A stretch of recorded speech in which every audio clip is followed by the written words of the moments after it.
भारत जोड़ो यात्रा का 1 साल पूरा हो गया है। कांग्रेस ने हम्म, उसको लेकर कुछ कार्यक्रम भी आयोजित किया। हम्म। आपको क्या लगता है कि हम इसे एक ऐसी राजनीतिक घटना मान सकते हैं, भारत जोड़ो यात्रा को, जिसने देश की राजनीति में कुछ बदलाव किए या इससे कुछ बदलाव की संभावनाएँ खुली? आपकी क्या टिप्पणी है? मैं पहले भी कह चुका हूं और आज फिर कह रहा हूं कि भारत जोड़ो यात्रा कांग्रेस पार्टी के लिए गेम चेंजर साबित हुई है। और चूंकि कांग्रेस पार्टी के लिए गेम चेंजर साबित हुई है, इसलिए वो विपक्ष की राजनीति के लिए गेम चेंजर साबित हुई है। दोनों बातें आपस में जुड़ी हुई हैं। कांग्रेस गैर भाजपा दलों में देश की सबसे बड़ी पार्टी है।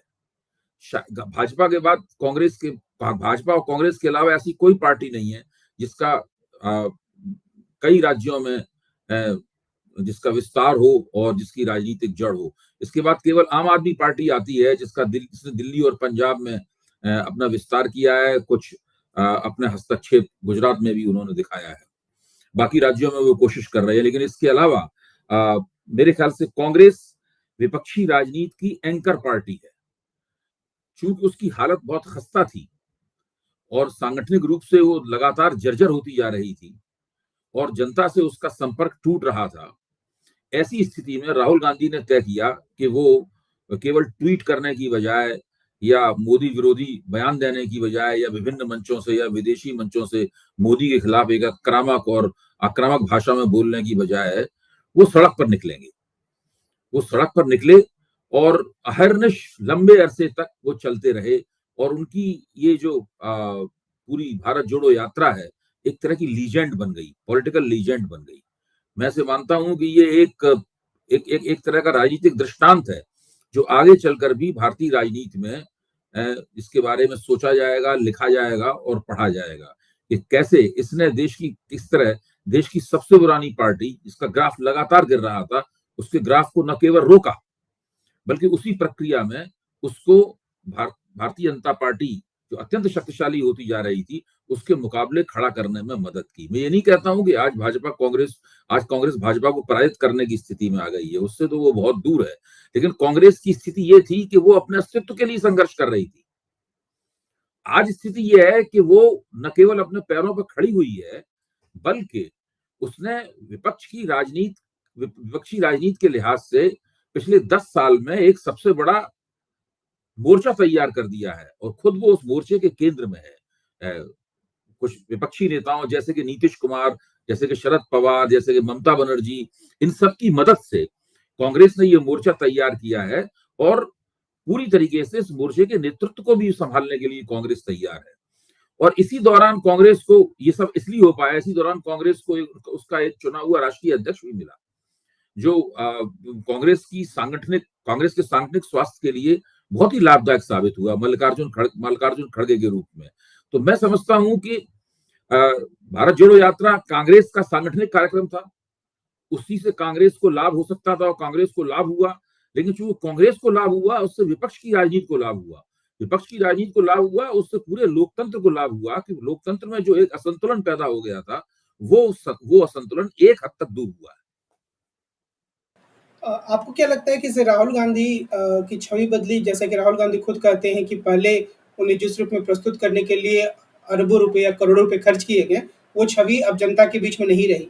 तो ये राहुल गांधी का अपना भ्रम है या आपको भी लगता है कि ऐसा कुछ देखिए, परिवर्तन हुआ है? भारतीय जनता पार्टी ने राहुल गांधी की छवि खराब करने का जो प्रयास किया और उसे शुरू में एक हद तक सफलता मिली, इसमें कुछ राहुल गांधी का भी अपना योगदान था। वो भी राजनीति में जिस तरीके से भागीदारी कर रहे थे, वो इसको कहते हैं नहीं, स्टॉप स्टार्ट है।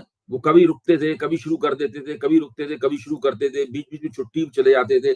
उनकी आमतौर पर छवि ऐसी आती थी जैसे कि वो पार्ट टाइम पॉलिटिशियन हो और दरअसल उनका पूर्णकालिक राजनेता न हो। उसके मुकाबले नरेंद्र मोदी की छवि अलग तरह की थी। वो एक 24 घंटे और 365 दिन के राजनेता नजर आते थे।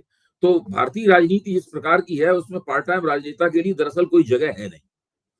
ये बात राहुल गांधी को देर में समझ में आई और जैसे ही राहुल गांधी ने ये तय किया कि वो पार्ट टाइम राजनेता नहीं रहेंगे, उन्होंने अपने लिए एक ऐसा कार्यक्रम चुना जिसमें वो पूर्णकालिक रूप से नहीं, वो हर वक्त सड़क पर चलते हुए दिखाई दिए। और मैं पहले भी कहता रहा हूं कि पॉलिटिक्स जो है वो एक्शन का नाम है। अगर आप सड़क पर जाकर राजनीतिक कार्रवाई करेंगे, तब आप राजनीति कर पाएंगे। उसके पीछे पृष्ठभूमि में बहुत सारी योजनाएं होती हैं, बहुत सारे नारे तैयार होते हैं, बहुत सारा चिंतन होता है, बहुत सारी व्यू रचना होती है, ये सब तो होता है, लेकिन अंततः जो पृष्ठभूमि में हो रहा है उसकी अभिव्यक्ति सड़क पर और जनता के बीच में होनी चाहिए। ये राहुल गांधी ने भारत जोड़ो यात्रा के जरिए किया।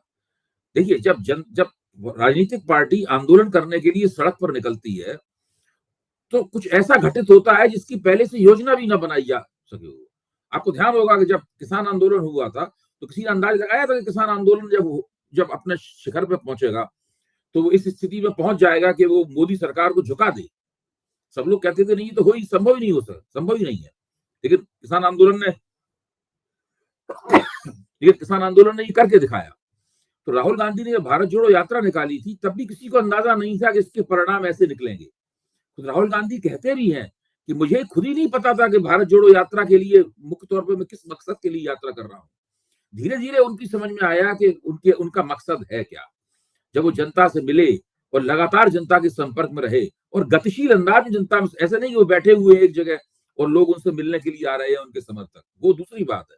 एक गतिशील अंदाज में हर तरह के लोगों से मिले, इसने कांग्रेस में एक नई जान फूंक दी।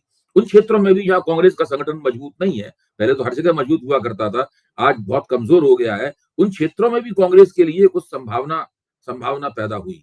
तो मुझे लगता है कि भारत जोड़ो यात्रा का इस लिहाज से एक राष्ट्रीय महत्व है। केवल कांग्रेस के लिए सांगठनिक महत्व तो है ही, लोकतंत्र के लिए भी इसका एक राष्ट्रीय महत्व